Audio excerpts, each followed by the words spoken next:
காலுக்காகவும் கோரிக்காகவும் அந்த காட்டுல யார்கிட்டயும் நல்ல விதமா பழக மாட்டாங்க. எப்பவுமே ஏதாவது ஒரு காரணத்தை சொல்லி மத்தவங்க கிட்ட சண்டை போட்டுக்கிட்டே இருப்பாங்க. இவங்களுக்கு நண்பர்கள்னு அந்த காட்டுல யாருமே இல்லை. ஒரு நாள் இந்த காணல் 2 பேரும் மரக்கட்டைகளை எடுத்துட்டு வந்து தங்களுக்காக ஒரு வலிமையான வீட்டை கட்டி முடிச்சாங்க. காலேஜி, நம்ம வீட்டுக்கு பெயிண்ட் அடிச்சதுக்கு அப்புறம் எவ்வளவு அழகா இருக்கு. இந்த மாதிரி ஒரு வீடு நம்ம காட்டுல யாருக்கிட்டையும் கிடையாது. கோரி, இந்த காட்டுலயே நம்மள மாதிரி மரக்கட்டைகளை வச்சு இதுவரைக்கும் யாருமே வீடு கட்டல. இன்னும் சொல்ல போனா மரக்கட்டைகளை வச்சு யாருக்குமே வீடு கட்ட தெரியாது. ஆமா, நாம இப்படி வீடு கட்டின விஷயம் வெளியில தெரிஞ்சா நம்ம வீட்டை பாக்குறதுக்காக தூரத்துல உள்ள காட்டுல இருந்தெல்லாம் நிறைய பறவைகள் நம்ம காட்டுக்கு வருவாங்க. நம்ம காட்டுல இருக்கிற காகங்கள் ஒரு புது வீடு கட்டி இருக்காங்கன்னு கேள்விப்பட்டேன். ஆமா, மரக்கட்டைகளை வச்சு அழகான வீட்டை கட்டி இருக்காங்கன்னு நானும் கேள்விப்பட்டேன். அந்த வீட்டை பார்க்கணும் போல இருக்கு. நானும் அந்த வீட்டை பார்த்தாகணும். சரி வா, நாம 2 பேரும் இப்பவே போய் அந்த வீடு எப்படி இருக்குன்னு பார்த்துட்டு வருவோம். பார்த்துட்டு மட்டும் வரக்கூடாது. மரக்கட்டைகளை வச்சு அவங்க எப்படி வீடு கட்டினாங்கன்னு கேட்டுட்டு வருவோம். அப்பதான் நாமளும் அதே மாதிரி வீடு கட்ட முடியும். ஆமா சோனா, நாம கட்டுற கூடு 3 மாசத்துக்கு கூட தாங்க மாட்டேங்குது. நாமளும் காங்கள மாதிரி ஒரு வலிமையான வீடை கட்டிக்கிட்டா வருஷ கணக்குல நமக்கு பிரச்சனையே இருக்காது. இப்படி பேசிக்கிட்ட ரீட்டாக்கிலயும் சோனா குருவி பிறகு காங்களோட வீட்டை பாக்குறதுக்காக அங்க இருந்து பறந்து போனாங்க. உண்மையிலேயே இந்த வீடு ரொம்பவும் வலிமையாவும் அழகாவும் இருக்கு. காலு, இந்த வீட்டை எப்படி கட்டினீங்கன்னு எங்களுக்கு சொல்லு. ஆமா, நாங்களும் இதே மாதிரி வீடு கட்ட ஆசைப்படுறோம். ஆமா, நீங்க 2 பேரும் உங்க முகத்தை பாத்திருக்கீங்களா இல்லையா? உங்க முகத்துக்கெல்லாம் இந்த மாதிரி வீடு தேவையில்லை. நீங்க எல்லாம் கடைசி வரைக்கும் கூட்டுலதான் வாழணும். இந்த மாதிரி வீடெல்லாம் எங்களை மாதிரி வலிமையான பறவைகளால மட்டும்தான் கட்ட முடியும். கோரியக்கா, எப்படி கட்டுறதுன்னு நீங்க சொன்னீங்கன்னா போதும். நாங்களும் இந்த மாதிரி வீடு கட்ட முயற்சி பண்ணி பாப்போம். ஏன்னா நாங்க கட்டுற கூடு வலிமை இல்லாம இருக்கு. அதுவும் இல்லாம கொஞ்சம் சீக்கிரமா உடைஞ்சு போயிடுது. அதனாலதான் நாங்களும் இந்த மாதிரி வீடு கட்ட ஆசைப்படுறோம். சோனா, உங்களை மாதிரி வலிமை இல்லாத நோஞ்சாம் பறவைகளால இந்த மாதிரி வீடு கட்டவே முடியாது. வீட்டுக்கு தேவையான மரக்கட்டைகளை வெட்டி எடுத்துக்கிட்டு வரணும். பிறகு கதவு செய்யணும், ஜன்னல் செய்யணும். இதையெல்லாம் விட வலிமையான கூரை அமைக்கணும். இதெல்லாம் உங்களுக்கு ஒத்து வராத வேலை. நீங்க எல்லாம் உடஞ்சி போன கூட்டிலேயே வாழ்றதுதான் சரி. வேணும்னா ஒண்ணு பண்ணுங்க, நீங்க ஆசைப்படுறப்பெல்லாம் இந்த வீட்டை வந்து பார்த்துட்டு போங்க. மத்தபடி இதே மாதிரி வீடு கட்டணும்னு நீங்க ஆசையே படாதீங்க.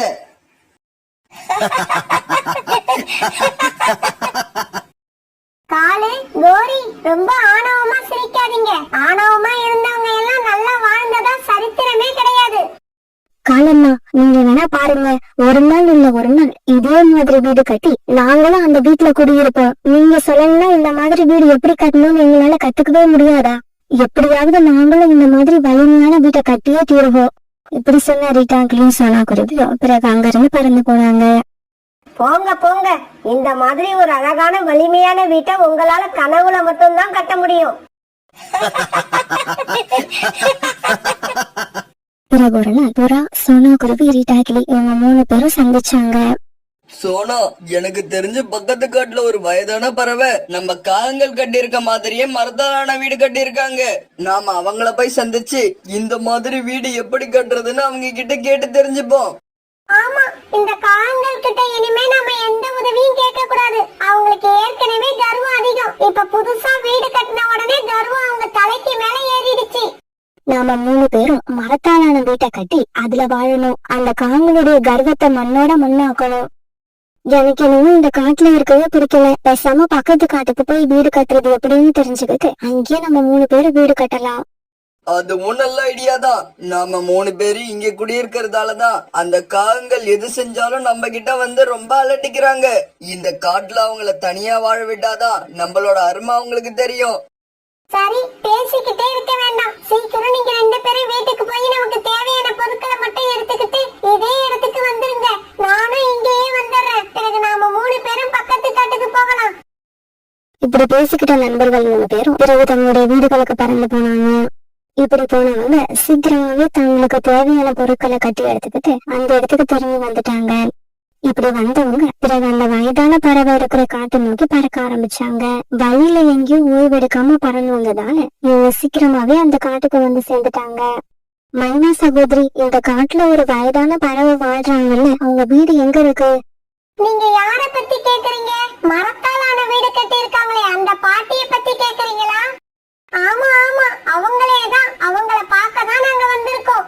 அதோ இருக்கு பாருங்க, எதிரில இருக்கிற எலுமிச்சை மரத்துக்கும் பின்னாடி வேப்ப மரத்து மேல ஒரு வீடு இல்ல, அந்த வீடு தான் நீங்க தேடி வந்த அந்த பாட்டியோட வீடு. பிறகு மைனா சொன்ன அந்த வீட்டு வாசலுக்கு போன இவங்க வீட்டு கதவை தட்ட ஆரம்பிச்சாங்க. வாசல் கதவு தட்டுற சதத்தை கேட்டு அந்த வயதான பாட்டி வீட்டை விட்டு வெளியில வந்துச்சு. நீங்க எல்லாம் யாருப்பா? எதுக்காக இங்க வந்திருக்கீங்க? அம்மா, நாங்க எல்லாம் சுந்தரவன காட்டுல இருந்து வந்திருக்கோம். மரக்கட்டைய வச்சு வலிமையான வீடு எப்படி கட்டுறதுன்னு உங்ககிட்ட கேட்டு தெரிஞ்சுக்கலான்னு வந்திருக்கோம். அப்படியா? ரொம்ப சந்தோஷம். நீங்க எல்லாம் முதல்ல உள்ள வந்து ஏதாவது சாப்பிடுங்க, அதுக்கப்புறம் நீங்க கேட்ட விஷயத்த பத்தி நான் உங்களுக்கு சொல்றேன். பிறகு வீட்டுக்குள்ள போன இவங்க எல்லாருக்கும் அந்த வயதான பாட்டி சாப்பிட பழங்களை கொடுத்தது. ரொம்ப தூரம் பறந்து வந்ததால நல்ல பசியில இருந்த இவங்க அந்த பழங்களை சாப்பிட்டாங்க. எல்லாரும் பழங்களை சாப்பிட்டு முடிச்சதுக்கு அப்புறம் அந்த வயதான பாட்டி இப்படி பேச ஆரம்பிச்சது. இந்தாங்க, இந்த கோடாரி எடுத்துக்கிட்டு காட்டுக்குள்ள போய் நல்ல மரமா பார்த்து வெட்டி எடுத்துக்கிட்டு வாங்க. பிறகு புறா, சோனா குருவி, ரீட்டாய்க்கிளி இவங்க 3 பேரும் கோடாரியை தூக்கிட்டு காட்டுக்குள்ள பறந்து போனாங்க. அங்க போன புறா நல்ல ஒரு காஞ்சி போன மரமா பார்த்து வெட்ட ஆரம்பிச்சது. புறா இப்படி வெட்டி போட்ட மரத்துண்டுகளை எல்லாம் சோனா குருவியும் ரீட்டாய்க்கிளியும் எடுத்து வச்சு கட்டுக்கட்டா கட்டி வச்சாங்க. பிறகு இவங்க அந்த மரக்கட்டைகளை தூக்கிட்டு அந்த வயதான பாட்டியோட வீட்டுக்கு பறந்து போனாங்க. போதும், உங்க 3 பேருக்கும் வீடு கட்டுறதுக்கு இந்த மரக்கட்டைகள் போதும். நீங்க இப்ப போய் 3 வீடு கட்டுற அளவுக்கு காஞ்ச புற்களை எடுத்துக்கிட்டு வாங்க. உடனே காட்டுக்குள்ள வேகமா பறந்து போன இவங்க காஞ்ச பொருட்களை எடுத்துக்கிட்டு சீக்கிரமா திரும்பி வந்தாங்க. உடனே எல்லா பொருட்களையும் வச்சு அந்த வயதான பாட்டி சொல்ல சொல்ல அதே மாதிரி சோனா குருவி, சாகர், புறா, ரிட்டாக்கிளி இவங்க 3 பேரும் தங்களுக்கான வீட்டை கட்ட ஆரம்பிச்சாங்க. அன்னைக்கு சாயங்காலம் ஆச்சு. அந்த காடு இருட்ட ஆரம்பிக்கிறதுக்கு முன்னாடி நண்பர்கள் 3 பேரும் அவங்களுக்கான வீட்டை கட்டி முடிச்சுட்டாங்க. ஒவ்வொருத்தவங்களோட வீடும் ரொம்பவும் அழகா இருந்துச்சு. தங்களுக்காக ஒரு வலிமையான வீட்டை கட்டி முடிச்ச இவங்க 3 பேரும் ரொம்ப சந்தோஷத்துல இருந்தாங்க. இப்படியே சில நாட்கள் நகர்ந்துச்சு. அந்த காட்டோட சீதோசன நிலை இப்ப மாற ஆரம்பிச்சது. கடுமையான காத்து வீசி பலமான மழையும் பெய்ய ஆரம்பிச்சது.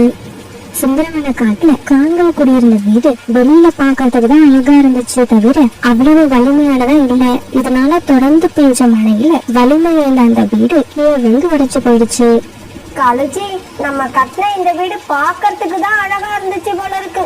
ஆமா, நினைச்ச மாதிரி இந்த வீட்டுக்கு வலிமையே இல்ல. இந்த மழையில நான் ரொம்ப நேரம் நினைச்சுக்கிட்டு இருந்தா எனக்கு காய்ச்சல் வந்துரும். இப்ப நாம எங்க போறது? கோரி, நம்ம காட்டுல இருந்த பறவைகள் எல்லாம் பக்கத்து காட்டுக்கு போய் நம்மள மாதிரியே வீடு கட்டி தங்கி இருக்காங்கன்னு கேள்விப்பட்டேன். வா, அவங்க கிட்ட போய் உதவி கேட்டு பார்க்கலாம். இப்படி சொன்ன இவங்க பக்கத்து காட்டை நோக்கி பறக்க ஆரம்பிச்சாங்க. இந்த மாதிரி ரொம்ப தூரம் பறந்து போனவங்க சீக்கிரமாவே பக்கத்து காட்டுக்கு போய் சேர்ந்துட்டாங்க. இவங்க பக்கத்து காட்டுக்கு போய் சேர்ந்தப்ப சோனா குருவி, சாகர், புறா, ரீட்டாக்கிளி இவங்க 3 பேரும் ஒரே வீட்டுல உட்காந்து டீ சாப்பிட்டுக்கிட்டு மழையை ரசிச்சுக்கிட்டு இருந்தாங்க. இப்படி மழையை ரசிச்சுக்கிட்டு இருந்தவங்க வீட்டுக்கு வெளியில நின்றுகிட்டு இருந்த காங்களை ஜன்னல் வழியா பாத்துட்டாங்க. சோனா சோனா, எங்களோட வீடு இந்த மழையில கீழே விழுந்து உடைஞ்சு போயிடுச்சு. ஓஹோ, அதனால வலிமையான வீடு எப்படி கட்டுறதுன்னு எங்க கிட்ட கேட்டு தெரிஞ்சுக்கலாம்னு வந்தீங்களா? போங்க போங்க, நாங்க அந்த ரகசியத்தை யாருக்கும் சொல்ற மாதிரி இல்ல. புறா, பழசையெல்லாம் மனசுல வச்சுக்கிட்டு இப்படி பேசாத. நாங்க ரொம்ப கஷ்டத்துல இருக்கோம். கதவை திறந்து எங்களுக்கும் கொஞ்சம் இடம் கொடுங்க. உங்களுக்கு இடம் கொடுக்கணுமா? மற்றவங்களுக்கு உதவி செஞ்சா எங்களுக்கு புண்ணியம் கிடைக்கும். ஆனா உங்களை மாதிரி பறவைகளுக்கு உதவி செஞ்சா எங்களுக்கு பாவம் தான் வந்து சேரும். சாகர் அண்ணா, ரீட்டா, நான் சொல்றத கொஞ்சம் கேளுங்க. அந்த காங்களை உள்ள விடுங்க.